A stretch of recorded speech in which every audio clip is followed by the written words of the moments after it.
दिनांक 1 दिसंबर 2024 को IEHRS organisation द्वारा नीति खंड 2 इंदिरापुरम गाजियाबाद में एक मीटिंग का आयोजन किया गया। इस मीटिंग का उद्देश्य था संस्था के नए अध्यक्ष का चुनाव होना। आपको बता दें कि IEHRSC के पूर्व अध्यक्ष डॉक्टर देवेंद्र कुमार पाल जी का निधन 1 अक्टूबर को हो गया था, जिसकी वजह से अध्यक्ष पद रिक्त पड़ा हुआ था और कोई भी कार्यभार संस्था में नहीं हो रहा था। संस्था के general secretary doctor BK Singh द्वारा सभा का आयोजन किया गया और इस सभा में 2 मिनट का मौन व्रत रख सभी पदाधिकारियों ने डॉक्टर DK पाल जी को श्रद्धांजलि दी और सभी ने निर्णय लिया कि डॉक्टर DK पाल जी के बताए हुए रास्ते पर चलकर इलेक्ट्रो होम्योपैथी को मान्यता दिलाने का कार्य करेंगे। इस सभा में सर्वसहमति से अध्यक्ष पद के लिए सीनियर एडवोकेट RN सिंह को चुनकर संस्था का कार्यभार सौंपा गया। नवनिर्मित अध्यक्ष एडवोकेट RN सिंह जी ने कहा कि वह इस संस्था में बदलाव लाएंगे और जल्द से जल्द इस पैथी को मान्यता दिलाएंगे। सभी पदाधिकारी ने संस्था के फैसले का स्वागत किया और नए अध्यक्ष को माला पहनाकर उनका स्वागत किया। सीनियर एडवोकेट अध्यक्ष RN सिंह जी ने सभी इलेक्ट्रो होम्योपैथी चिकित्सकों से आग्रह किया कि सभी चिकित्सक जो इलाज किसी पेशेंट का करें तो उसका रिकॉर्ड संस्था में जमा कराएं ताकि IDC द्वारा की गई मांग को पूरा किया जा सके। इस सभा में संस्था के सभी पदाधिकारी मौजूद रहे। मान्य श्री डॉक्टर खलील पंवार को IEHRSC का प्रमुख मीडिया प्रभारी बनाया गया। साथी में डॉक्टर खलील पंवार, इस वक्त हम खड़े हैं इंदिरापुरम के नीति खंड 2 में। यहाँ पर IEHRSC की एक मीटिंग हुई है, क्योंकि हमारे जो एक electropathic commander doctor DK Pal ji के निधन के बाद उस पद के चुनाव के लिए यहाँ पर सब लोग जो संस्था के मेंबर से इकट्ठे हुए हैं और उन्होंने यह अध्यक्ष पद के चुनाव के लिए अपने वोट डाले, जिसमें अध्यक्ष जो है doctor RN Sinha ji advocate साहब को अध्यक्ष चुना गया। जी आइए उनसे पूछते हैं कि आगे संस्था के लिए, आगे इलेक्ट्रोपैथी के लिए उनके क्या रणनीति है और वो क्या करना चाहेंगे। जी सबसे पहले मैं चाहूंगा अपना परिचय दीजिए। मैं RN Singh, advocate supreme court, लेकिन मैं इलेक्ट्रोपैथी से बहुत ही ज़्यादा क्लोज रहा हूँ और लगभग मेरे को लगता है कि 15-10 साल तो हो गया है कि मैं इससे बहुत क्लोजली एसोसिएटेड हूँ, इस संस्था से भी और इलेक्ट्रोपैथी से हमारा बहुत लगाव।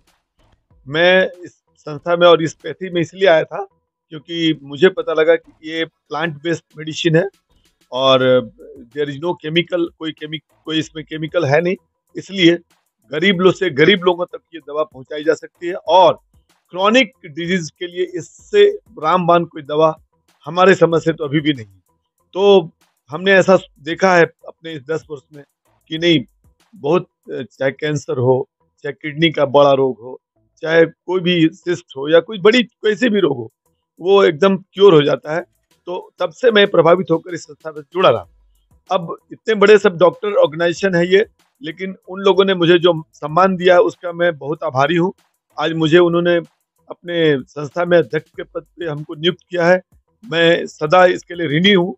और अब हमारा कर्तव्य बनता है कि हम IEHRSC के द्वारा इलेक्ट्रोपैथी को कितना हम आगे क्या कर सकते हैं, उसमें पॉजिटिव कितना आगे चल सकते हैं, उसके लिए हम कार्य करेंगे।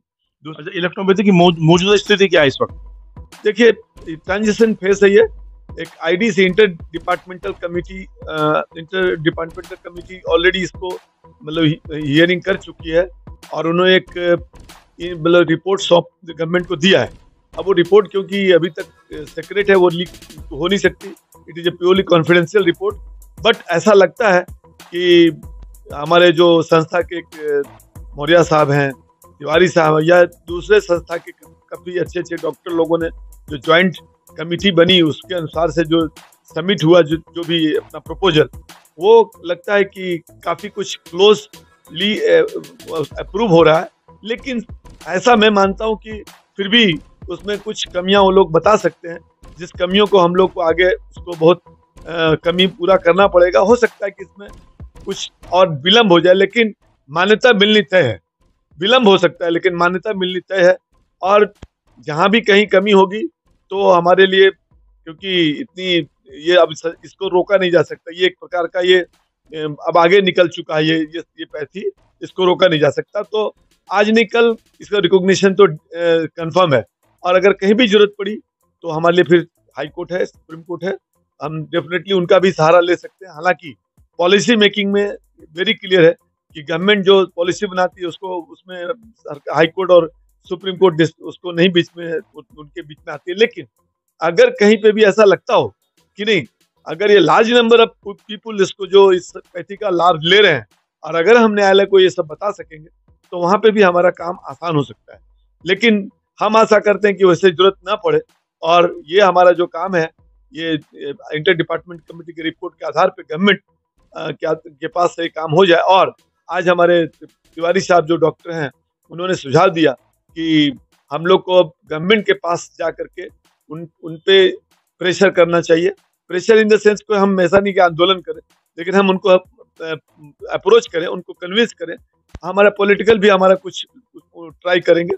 ये सब कर करके हम चाहेंगे कि हमारा जो इलेक्ट्रोपैथी है बहुत जल्दी रिकॉग्नाइज हो जाए।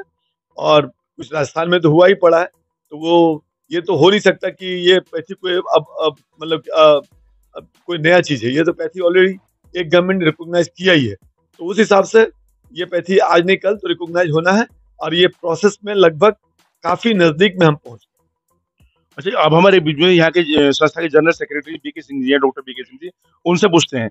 जी, सबसे पहले एक अभी कंफ्यूजन है कि 2010 में से पैथी को मान्यता मिली थी सिर्फ प्रैक्टिस के लिए, प्रैक्टिस और एजुकेशन के लिए, लेकिन 10 साल का संघर्ष, लगभग 14 साल संघर्ष करने के बाद भी आज भी उसी दौर पे खड़े हैं। इसके बारे में क्या कहेंगे?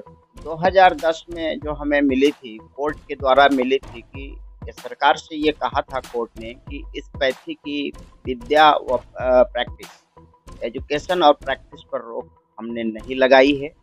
ऐसा एफिडेविट भारत सरकार ने सुप्रीम कोर्ट में ही रखी थी एक याचिका के दौरान। बट उसी वस्तु को जब 5 मई 2010 में भारत सरकार ने खुद अपनी एक पॉलिसी लाई और उसमें उन्होंने लिखा कि इस विद्या पर हमने रोक नहीं लगाई है, तो सेम ऑर्डर को गुजरात हाई कोर्ट ने भी बहाल की थी 31/8/2010 को और उसी पॉलिसी को डिसीजन पॉलिसी करार दिया था। और आज तक उसी डिसीजन पॉलिसी के आधार पर 2018 में भी राजस्थान में जो राजस्थान सरकार ने असेंबली में इसे बिल पास करके जो मजबूती प्रदान की है, मैं समझता हूँ अब आने वाले समय में पूरे भारतवर्ष में भी वही क्रांति की लहर देखने को मिलेगी। देखिए, अभी तक एक कंफ्यूजन है लोगों की कि लगभग इलेक्ट्रोपैथी के बहुत सारे बोर्ड बने हुए हैं, तो कौन सा बोर्ड ठीक है, कौन सा बोर्ड ठीक नहीं है, उसके बारे में बहुत ज्यादा कंफ्यूजन है। उसके बारे में थोड़ा सा बताएंगे? देखिए, मैं सर्वप्रथम आज के नवनिर्वाचित हमारे संस्था के अध्यक्ष माननीय श्री आर एन सिंह जी का स्वागत करता हूं। और जैसा आपने पूछा, अभी जितने भी बोर्ड हैं हिंदुस्तान में जो इलेक्ट्रोहोम्योपैथी की चिकित्सा पद्धति को शिक्षा दीक्षा का कार्य कर रहे हैं, वो सभी बोर्ड एक से ही है। क्यों? क्योंकि रिकॉग्निशन के पहले सिस्टम का जब यूनिफिकेशन होता है तो स्ट्रीमलाइन में लाने के लिए जब सरकार कोई भी नियम पारित करती है तो उसमें सारे बोर्डों को एक ही निगाह से देखा जाता है। उसमें ऐसा नहीं है कि कोई एक बोर्ड बड़ा है या गलत है या एक सही है। तो मैं तो ये कहूँगा कि अभी ये इस दुविधा में या इस प्रॉब्लम में ना पड़ते हुए, इन बिंदुओं पे बात ना चर्चा करते हुए, हमारा सिर्फ और सिर्फ एक ही उद्देश्य है, वो है इस चिकित्सा पद्धति की मान्यता। और ये मान्यता का जो एक स्टेप दूर है मान्यता हमारे से, वो ये क्योंकि आईडीसी ने जो अभी तक का जो हमारा जो हमने अभी तक वर्क किया है उसके ऊपर रिपोर्ट सबमिट की है। अब ये गैप जो है सरकार के पाले पे है, वो हमारे इस चिकित्सा पद्धति को कितने जल्दी इसका रिकॉग्निशन देती है। अभी आपने यहाँ पर संस्था के जितने भी मेंबर्स हैं, अध्यक्ष जी, उन सबके विचार सुने।